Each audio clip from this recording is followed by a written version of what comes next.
Hey everybody, JC here with another T&I toy review. And today's review is in association with JediInsider.com, your #1 news source for everything Star Wars.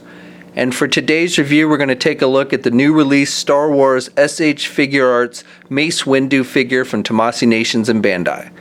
This figure comes packaged in the similar style of window box packaging we've seen with other SH Figuarts. You've got the figure clearly displayed. You have the Star Wars logo done in gold foil along with the SH Figuarts logo on the front window. Then down below you have the name of the character.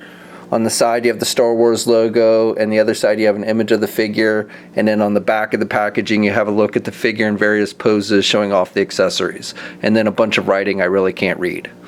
Okay, so let's get this open and take a look at what's inside. Okay, so here's a look at the figure outside the packaging along with the other contents. Now first of all, you get the little instruction sheet that shows you how all the accessories work, which are pretty self-explanatory in this case. So you get 3 different pairs of hands with this figure. You get a pair of closed-fisted hands, and these are the ones that are attached to the figure when you first take it out of the packaging.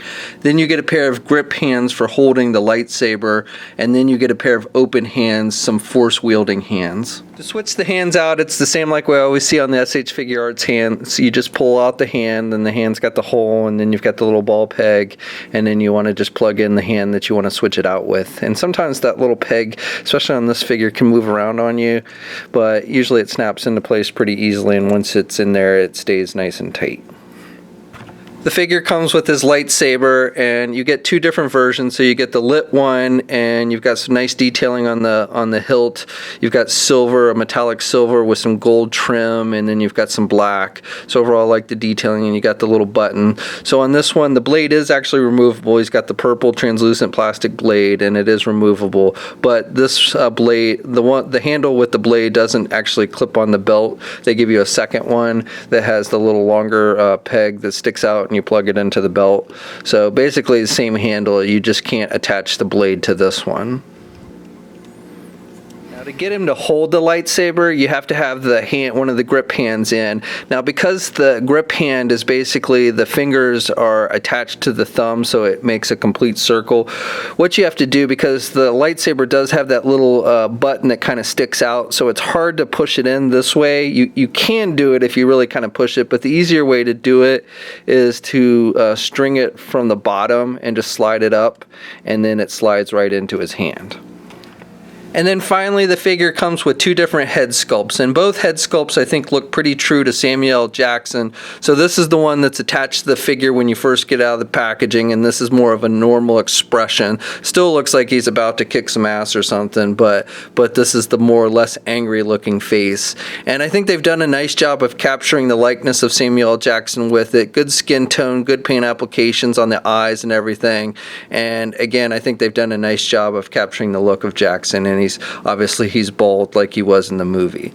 The second head is a more angrier, say what again type face, and again I think they've done a pretty nice job with capturing the look of the actor with this head sculpt. Now to switch the heads out, again it's the same like we always see. It's attached to a ball joint, so you just pop the one head off, and then you snap in the head that you want to replace it with. For the figure itself, I think overall it looks nice. Now this is one of those figures where these joints here on the elbow kind of stand out. Some figures with the SH Figuarts are worse than others, but on this one they definitely kind of stick out and are more glaring than on other figures that we've seen in this line. I like the sculpting detail on the tunic. It's got a pattern, kind of a rough pattern that I think looks pretty good. And this outer piece on the upper body is that vinyl type material. And it's actually a separate piece from the figure, so you can actually kind of pull it back, and it does reveal, you can see those elbow joint or shoulder joints there underneath. So I like how it covers those joints nicely. And then he's got the lighter color tunic underneath that up here by his neck, and then you can see his skin tone on his neck here. So I think that all looks pretty good. And then the like on the sleeves, that's all hard plastic that's sculpted, but I think they've done a nice job with the sculpting detail there. This belt piece is a separate piece. You've got the little hole for clipping the lightsaber in, and then he's got multiple pouches. Now the pouches are a little bit lighter brown color than the actual belt, so I don't know if that's how it should be. I would think it should be the same color as the belt, but these pouches do seem to be a little bit lighter reddish brown than the rest of the belt. And then he's got these little canisters that you see him have in the movie, and he's got 2 gold ones and 2 silver ones, so those look pretty good. And then he's got the silver belt buckle. Then this lower tunic piece is again that kind of vinyl material, and it does limit some of the leg movement, but not too bad. It's done in multiple pieces. And then underneath you've got the light beige pants, and then he's got the darker brown boots. So this figure stands a little bit over 6 inches tall, maybe almost 6 1/4 inches. Now, this is the first prequel figure from the SH Figuarts line that I own. I didn't get the Battle Droid, which I think has been released, but here is a comparison with the Return of the Jedi SH Figuarts Luke, and you can see Luke is a little bit shorter, which I imagine he would be since Luke is a little bit on the short side. And then here's a comparison with the Hasbro Black Series prequel, Obi-Wan Kenobi, Anakin Skywalker, and then their Yoda figure. And finally, a Hasbro Black Series Jango Fett figure and a Clone Trooper figure. So articulation is pretty good on this figure. You can turn the head to the left and you can turn it right, and you've got good down movement with the head. The actual neck moves on this one, and he can look back a little bit. You can also pivot the head to the left and the right at the neck. Now when you do that, you do sometimes get a little bit of a gap between the neck and this tunic piece, this inner tunic piece. It's not a major deal, but just wanted to point that out. Arms are attached, so you've got those joints, those shoulder joints that kind of pull down like we often see with the SH Figuarts. Now they are covered up more with the tunic pieces, so you don't really see it, but he can get his arm out good, and he's got good rotation there. He's also, the arms are basically attached with ball joints, so you've got a bit of a swivel there at the ball joint, and then he actually has a bicep swivel as well. Though, actually I take that back. He doesn't really have a bicep swivel, he's just got the swivel at the ball joint. And then he's got ball joints for the shoulder, or for the elbows. So he's got good bending there at the elbow, but you do get a little bit of a gap between the lower arm and the upper arm. And you do have some rotation there, but because of the way the tunic is sculpted, it limits that rotation. And then the hands, you've got swivels at the hands, so good movement there. And then you've got the little ball joints, so you've got good up and down movement with the hands as well. No ab crunch on this one, but he does have a waist swivel. And then the legs are attached with ball joints, so as I said, the tunic pieces limit some of the leg movement, but he can do the splits pretty good, about that much. And then he can get his leg forward good, and he can do his leg back about that much.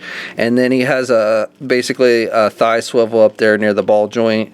And then he's got a double, well, I wouldn't say double, it's basically you've got this weird ball joint that acts as the knee, so you've got the ball joint plugs into the upper leg, and it's actually weird, it comes out like that. And so you do have pretty good bending there with that ball joint, and then you've got the lower leg, so you do almost get a double jointed type knee bend with that. No boot cuff swivel. Then you've got the hinges on the feet, so he's got some up and down movement with the feet, a little bit of pivot, but not a whole lot.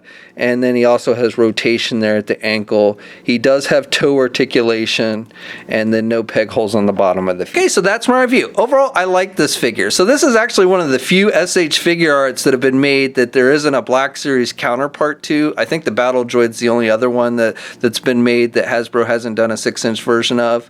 I like the head sculpt with this one. I think it looks very much like Samuel L. Jackson. My only complaint, I guess, is I don't like how the elbow joints, the ball joints on the elbows look on this one, but otherwise I think this is definitely a nice figure. And even though SH Figuarts figures do tend to be a little bit smaller than Hasbro Black Series figures, I think this one actually fits in pretty well with the other Black Series figures.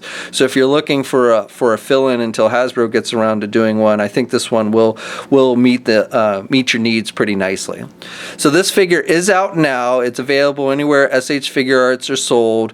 You can get it at someplace like Big Bad Toy Store. That's where I got mine. We'll have a full image gallery up at JediInsider.com. There'll be a link in the description below. As always, leave a comment. Let us know what you think. If you haven't already, please follow me on my Facebook and or Twitter pages. I'll have links to those in the video description as well.